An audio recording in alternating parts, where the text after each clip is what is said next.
Hello everyone. So my name is Anupam Ojha and आज मैं फिर एक नए टॉपिक के साथ आपके सामने आई हूँ जिसके बारे में मैं डिस्कस करूँगी। और ये जुडिशियली एग्ज़ाम में बहुत पूछा जाता है क्वेश्चन। ये क्वेश्चन बहुत इंपॉर्टेंट है जुडिशियली एग्ज़ाम के पॉइंट ऑफ व्यू से। तो अगर मैं आईपीसी के अंडर जो 2 मेजर ऑफेंसेस हैं जो होते हैं कल्पेबल होमोसाइड और मर्डर, ये दोनों ऑफेंसेस है जो कि बहुत इम्पॉर्टेंट है और मैक्सिमम लॉ स्टूडेंट को काफ़ी कन्फ्यूज़न होता है क्योंकि दोनों ऑफेंसेस में कई सिमिलैरिटीज़ हैं। लेकिन इन दोनों ऑफेंसेस को डिस्कस करने से पहले हम समझते हैं कि होमोसाइड क्या होता है। होमोसाइड का मतलब होता है कि किलिंग ऑफ ह्यूमन बीइंग या killing of man. Okay, homicide को हम फर्दर क्लासिफाई कर सकते हैं 2 कैटेगरी में। एक होता है लॉफुल होमोसाइड और दूसरा होता है अनलॉफुल होमोसाइड। लॉफुल होमोसाइड का मतलब होता क्या है, वो सारे होमोसाइड जो कि जस्टिफाई हैं बाय लॉ, इसके अंदर आईपीसी के सारे जनरल एक्सेप्शन कवर हो जाएंगे स्टार्टिंग फ्रॉम सेक्शन 76 से लेकर 106 तक, जो कि चैप्टर 4 के आईपीसी में गिवन है।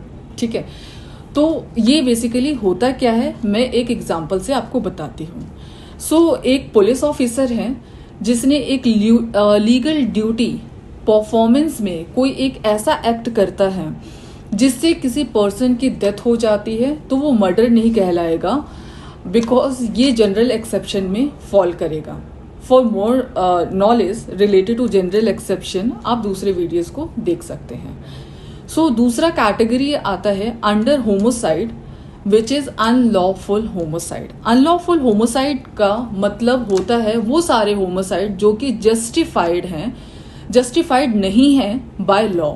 इसके 4 पार्ट्स होते हैं जो मैंने आपको बताया था। कल्पेबल होमोसाइड जो कि सेक्शन 299 में है, मर्डर 300 में है, rash and negligent, and last one is suicide. लेकिन उससे पहले कल्पेबल होमोसाइड को अच्छे से समझने के लिए उसके डेफिनेशन को कुछ मेन इंग्रेडिएंट्स में ब्रेक करेंगे, जिसमें पहला इंग्रेडिएंट है causing death of human being. क्योंकि कल्पेबल होमोसाइड एक होमोसाइड का ही पार्ट है, तो यहाँ पर ह्यूमन बीइंग का डेथ कॉज होना बहुत इम्पॉर्टेंट है। सेकंड है इंटेंशन ऑफ कॉजिंग डेथ। क्योंकि कल्पेबल होमोसाइड यह एक ऑफेंस है तो मेंसीरिया तो इसमें होगा, इसलिए किसी भी ऑफेंस का इंटेंशन होना बहुत जरूरी है, तभी वो डेथ कॉज कर रहा है पर्सन का।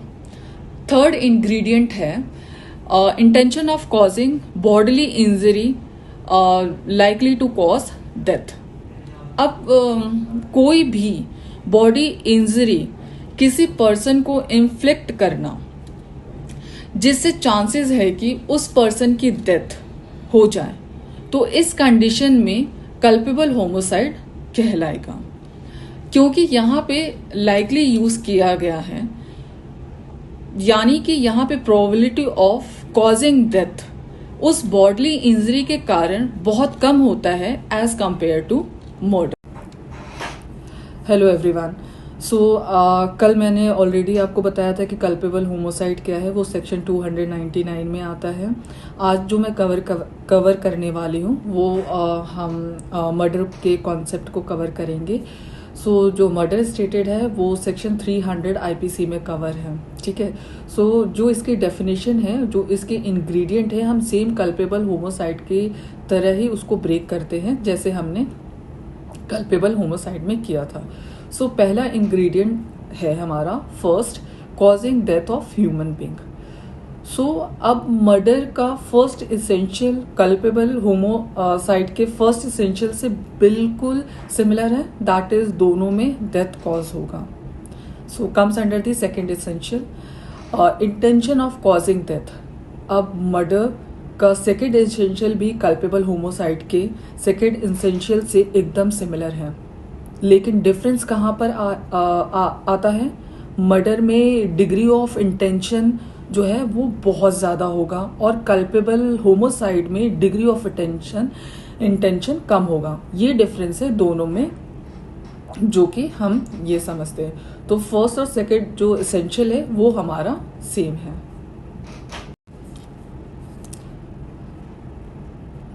तीसरा हमारा आता है causing bodily injury as offender knows likely to cause death.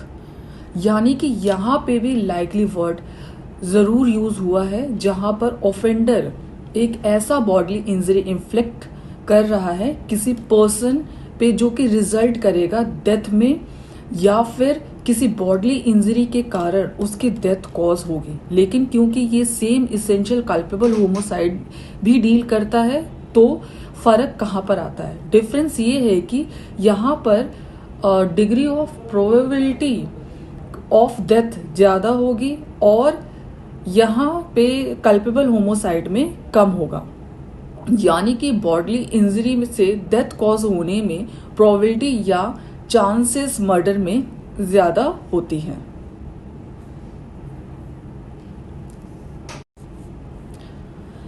Fourthly ingredient है knowledge that act done is sufficient doing a cause death.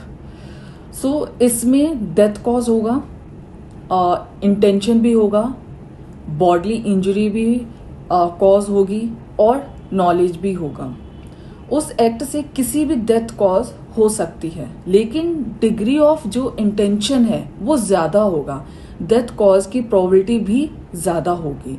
सो ये हमारा चारों इंग्रेडिएंट्स मर्डर में है, जिसमें हमारा degree of intention compare to culpable homicide ज़्यादा होता है। होपफुली मैं आपको अच्छे से बता पाई हूँ difference between murder and culpable homicide. Thank you.